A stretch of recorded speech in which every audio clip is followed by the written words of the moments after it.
Hello， 大家好，这里是冷蔷薇，一个喜欢 TCG 的牌佬。今天咱们光速点评一下刚刚公布的2026年的4月表哈。先给小伙伴们说一下内容：禁止卡1张，稀手不临；限制解除4费拉人肾瓶、大喷火、冰河时代、司法岛、莫比迪克号还有雷营啊。首先我再次承认我是菜逼，我一个劲儿的说不临不能死，不临不能死，然后不临就死了啊！我真是服了，再次表示冷蔷薇一定是被万代针对了。行吧，说回正题。首先是唯一的禁止卡给到洗手不临这件事儿，愣说禁止洗手不临这件事儿，其实也算合理，并大家对不临积怨已久，对吧？咱们 OPCG 唯一能完全影响对手手牌的单卡，但是大哥你不能只禁不临吧？啊，这下还原价格不是真得起飞了。你要愣说黄猿因为是新卡，所以得有个新卡保护期，那舅舅我可是07的老卡了，恨不得明年都要退标的卡，你跟我说你不舍得动啊？这次禁卡表对于黄色的礼让实在是过于明显了。不过我也得夸一夸万代是吧？啊，这下蓝色再也不用纠结带不带不临了啊，带几张的问题了，官方替你决定了0啊，麻将3缺1，叫不临来，不临说我来不了，因为我是0啊，叫莫利亚也说来不了，因为我也是0，只有赤犬来了，因为赤犬是1，然后一叫雷营直接哐来了4个。行，不扯淡了。不过大家应该也能看到我现在精神状态是吧？啊，不临的禁止可以说对环境的影响是极大的，可以说只要你是个蓝色领袖，就一定是受到了或多或少的影响的。毕竟曾经你只要沾蓝，甭管卡组里下没下不临，对手就一定要思考我要不要防它。再加上不临在很多卡组以及很多的对局中也都有比较大的影响的。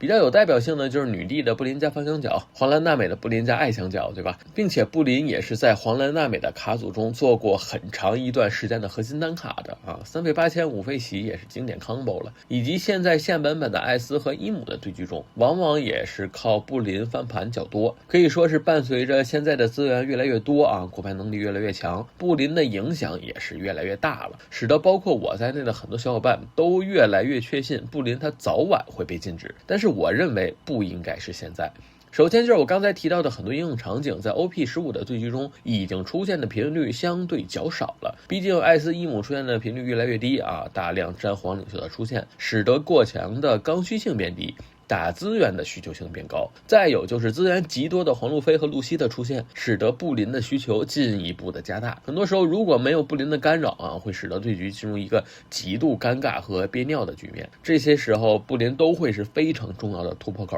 而如果消除了这种突破口啊，我相信绝大部分女帝也不会想的是啊，我没有了不临加方向的问鼎斩杀，更多时候想的都会是我怎么把对手的资源打下去，这进一步的极大的降低了蓝色和其他颜色在之后的环境的博弈性。首先就是蓝色在新环境已经遭受到了极大的重创了啊，就是夜火前的退标嘛，让蓝色本就贫瘠的大哥处理能力啊更加贫瘠了。就在我想着至少还有洗手不临能去干扰对方资源的时候啊不临禁止了，这使得蓝色的优势急剧锐减，从原来的资源干扰和场面干扰一下子直接锐减成了只剩下了赚资源这一条了。论进攻呢，比不过红色；论场面压制，打不过黑色；拼速度拼不过紫色；拼质量拼不过黄色。更何况黄色现在的赚资源能力也不弱于你蓝色，那蓝色真是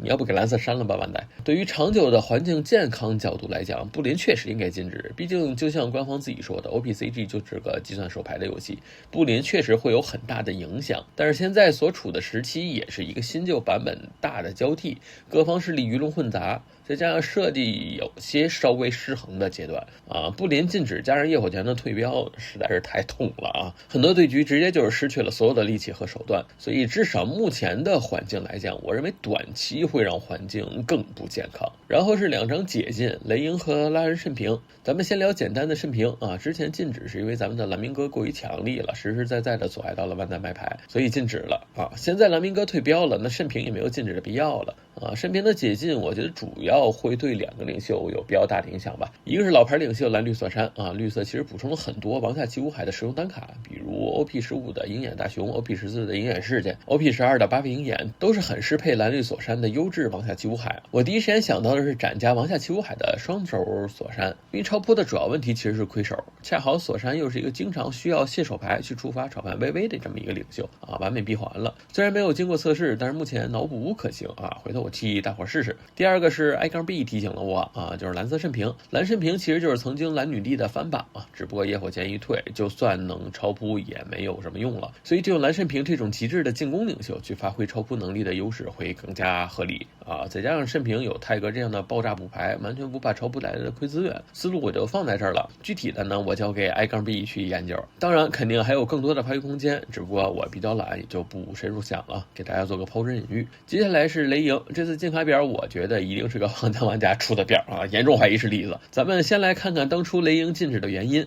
虽然有许多事件卡牌与本卡牌一样能够移出对方的角色卡牌，但当本卡牌与领袖 OP05-098 艾尼路组合使用时，领袖效果的防御性能与本卡牌的移除性能之间的配合效果远超预期。考虑到这种组合的强力表现，我认为在未来的开发中，高费用角色卡牌的性能将受到极大限制，因此决定将本卡牌设为禁止卡牌。 OPCG 设计师，你还记得自己曾经说过的话吗？ OPCG 设计师不是说好的是大哥对抡的版本吗